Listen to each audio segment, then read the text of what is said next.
Et tout de suite, comme chaque soir, le dossier de la rédaction consacré ce soir aux arrêts maladie. Il y en a 1300 nouveaux chaque jour. Ça inquiète la sécurité sociale. Et puis, ça inquiète aussi les chefs d'entreprise qui ont décidé d'avoir recours à des sociétés privées de médecins pour contrôler les salariés. C'est un dossier préparé par Henri Migou et Frédéric Jouve.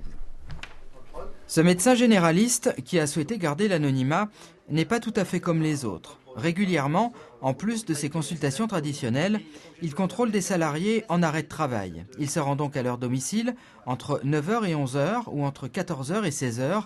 Ce sont les heures de présence à la maison désormais imposées par la sécurité sociale en cas de maladie. Et là, le résultat est variable.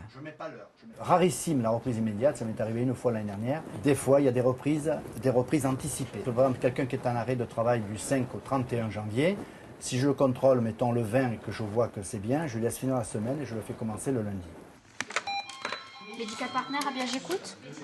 Alors, votre numéro client. La société qui a mandaté ce médecin est une société privée, agréée par l'État, basée à Saint-Étienne. Il en existe plusieurs de ce type en France. Certaines font un peu de provocation sur leur site internet. Employeur, entre les vrais malades et les autres, le contrôle médical vous aide à y voir plus Mais leur clair. activité correspond à un problème bien réel et depuis 20 ans, ces sociétés ne cessent de se développer. N'importe quelle entreprise peut donc par ce biais et moyennant finance, entre 85 et 120 € la prestation, faire contrôler un salarié malade.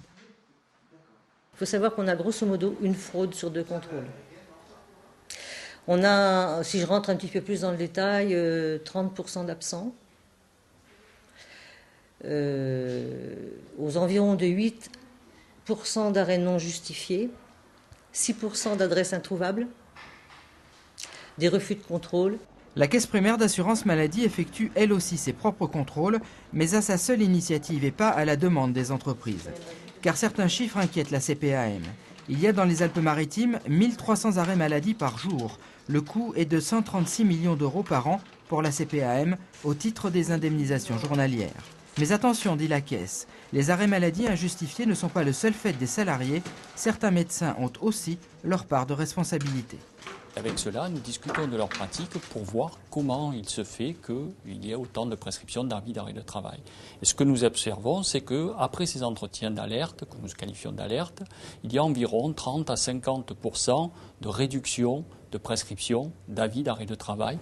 Restent les conséquences de ces contrôles au sein des entreprises. C'est un peu comme un contrôle d'identité, disent les patrons. Selon eux, ce n'est pas parce qu'on vous demande vos papiers que vous êtes en situation irrégulière. Mauvaise comparaison, répondent les représentants des salariés, car même s'il y a des intermédiaires, c'est l'employeur qui contrôle, avec tout ce que ça implique en matière de conditions de travail. Ça peut être un harcèlement supplémentaire, ça peut en tout cas véritablement mettre les personnes en difficulté et les contraindre peut-être à reprendre leur emploi, alors que médicalement, lorsqu'elles sont suivies par un généraliste, il a des éléments que n'a pas un médecin contrôle lorsqu'il fait une visite d'une demi-heure à domicile. Si on réduit ses coûts de remboursement de la CPM, c'est des charges en moins, c'est de l'argent qui est distribué d'une autre manière au niveau de l'entreprise et qui lui permet d'être plus performante et de mieux favoriser ses collaborateurs. Dans les Alpes-Maritimes, les fraudes concernant les indemnités journalières ne représentent que 11% de l'ensemble des fraudes à la CPAM. Mais dans le contexte du déficit de la sécurité sociale, elles doivent être prises particulièrement au sérieux. Et avec nous sur ce plateau, justement, Henri Migou qui a préparé ce dossier. Bonsoir Henri. Bonsoir. Combien de médecins privés aujourd'hui contrôlent des salariés pour des entreprises privées ? Alors dans les Alpes-Maritimes, il faut savoir qu'il y en a environ une trentaine. En région PACA, environ une centaine. C'est un peu une histoire d'offres et de demande.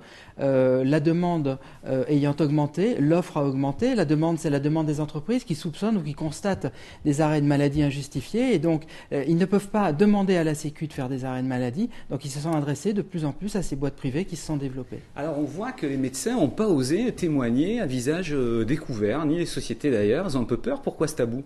Alors, en fait, il y a deux choses. Il y a d'abord le médecin qui n'aime pas trop que ça se sache, qui contrôle, pour deux raisons, pour ses confrères, et puis également pour sa clientèle, parce qu'il a une clientèle qui va tous les jours en cabinet, parce que la plupart du temps... Il est un peu vu comme un délateur, en fait, c'est un peu ça, ou pas ? Ce qui risque d'aller... Pas un délateur, mais un contrôleur, c'est tabou, c'est délicat, parce qu'il a de la clientèle tous les jours devant lui, c'est des médecins libéraux. Et puis, grosse réticence aussi de la part des entreprises qu'on a contactées.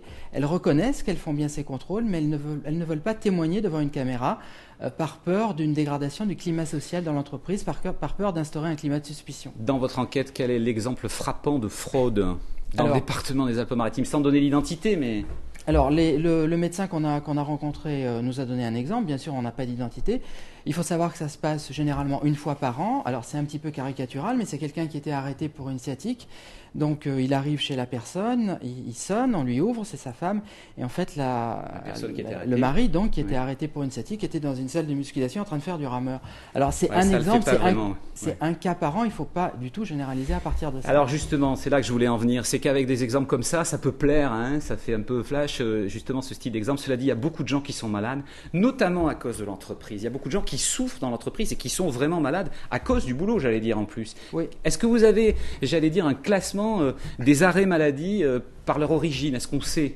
Alors, il ne faut pas s'arrêter à l'exemple du type arrêté pour une sciatique et qui fait du rameur chez lui. C'est un cas par an. La plupart des cas, ce sont des maladies souvent liées au travail, comme des lombalgies, mais surtout, ce qu'on constate depuis quelques mois et depuis quelques années, ce sont les arrêts liés au stress au travail, les dépressions. C'est devenu aujourd'hui l'une des principales sources d'arrêt maladie. Effectivement, parce qu'il ne faut pas, j'allais dire, que les gens vraiment malades payent pour quelques fraudeurs, parce qu'on revient là-dessus, la proportion des fraudeurs est quand même minima.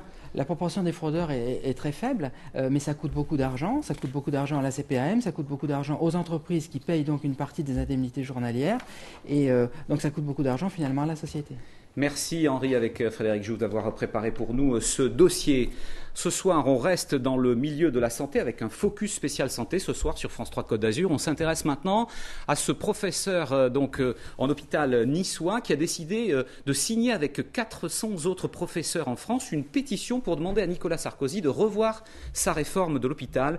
Pour lui, l'hôpital ne peut pas devenir une entreprise économique. C'est un sujet préparé pour nous ce soir par Albert Saladini et Éric Jacquet. La gestion